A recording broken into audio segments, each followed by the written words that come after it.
com vocês. Deixei meu filho agora na escola, vou terminar de me arrumar e já estou saindo. Vou pegar estrada hoje.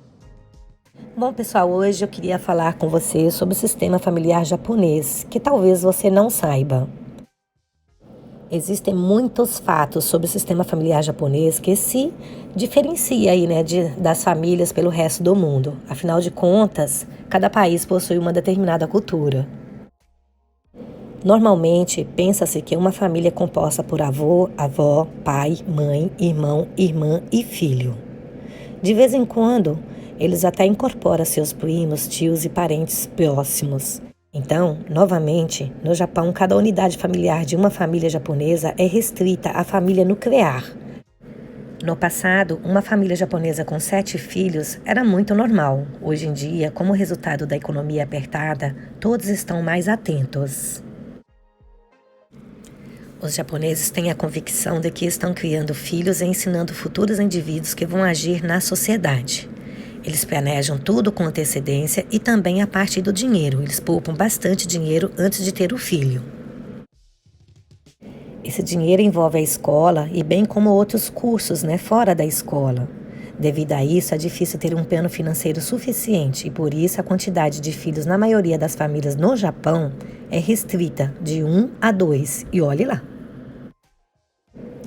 No Japão, mudar sempre de lugar, de cidade, é muito normal. Isso acontece muitas vezes por causa do trabalho. Por esse motivo, muitas famílias acabam não comprando a casa própria. Eles preferem alugar. A maioria dos japoneses tem vergonha de expressar suas emoções. Assim, grande parte da família japonesa não demonstra muito seus sentimentos um para os outros. Com exceção de filmes, literaturas e animes que romantizam alguns personagens que se apaixonam e fazem de tudo para ficarem juntos, a maior parte dos matrimônios do Japão tradicional eram arranjados. Porém, não quer dizer que eram todos, mas era uma prática comum e aceita dentro da sociedade. Os metrôs, trens e ônibus no Japão são tão lotados quanto em outros países. Porém, é totalmente silencioso. Nada de pessoas falando alto, nada de gargalhadas, nada de músicas em volume elevado no fone de ouvido e nada de pessoas falando no celular. Muitos aproveitam a viagem para descansar ou então para apenas mexer no celular ou ler, sem nunca incomodar os outros passageiros. Casos em que o celular toca enquanto o passageiro está dentro de algum transporte público parece ser um fato bastante embaraçoso. Nestes casos, o passageiro pega rapidamente o telefone e desliga a ligação. Ou então, atende o celular, sussurra algo brevemente e logo encerra a chamada. Aí vem a pergunta, mas por que os japoneses não falam no telefone enquanto usam o transporte público? Primeiramente, você pode perturbar os outros passageiros ao falar ao telefone em um transporte público. As outras pessoas vão pensar que você está sendo rude, cruel, sem educação, com a tal ação. Segundo, privacidade. Se alguém fala ao telefone, todos ao redor, querendo ou não, poderão ouvir a conversa. Os japoneses consideram sua privacidade muito importante, preferindo, portanto, que as outras pessoas não saibam sobre a sua vida. Então, eles escolhem não falar ao telefone em nenhum transporte público. A terceira é a etiqueta. A terceira razão trata-se de uma regra de conduta, Segundo a etiqueta, é de bom modo que o usuário do transporte público não fale ao telefone. É recomendado que se o seu telefone tocar, você recuse a chamada. Ou então explique bem rapidamente para a pessoa em voz baixa que você está no transporte público e que irá retornar a ligação depois. Há também várias placas nas estações e nos trens e metrôs também, que pedem para não falar ao telefone dentro do transporte público. Existem sinalizações para que o celular seja colocado no modo silencioso, para não aborrecer os outros passageiros em caso de ligações ou de envio de mensagens. Eu já presenciei uma vez dentro de um ônibus, o motorista de ônibus pediu, para a pessoa desligar o telefone e foi assim, gente, foi um aborrecimento total. Existem alguns costumes praticados no Japão que podem ser considerados estranhos para nós que estamos acostumados com o nosso padrão. Os japoneses não gostam muito do número 4. O motivo? Este número pode ser pronunciado como shi, que também significa morte. Muitos hospitais, prédios comerciais e residenciais não têm esse andar. A mesma coisa acontece com o número 9, que significa dor. No Japão, devemos tirar os sapatos antes de entrar dentro das casas e em vários outros ambientes públicos, como hospitais, escolas, restaurantes, templos, santuários e outros.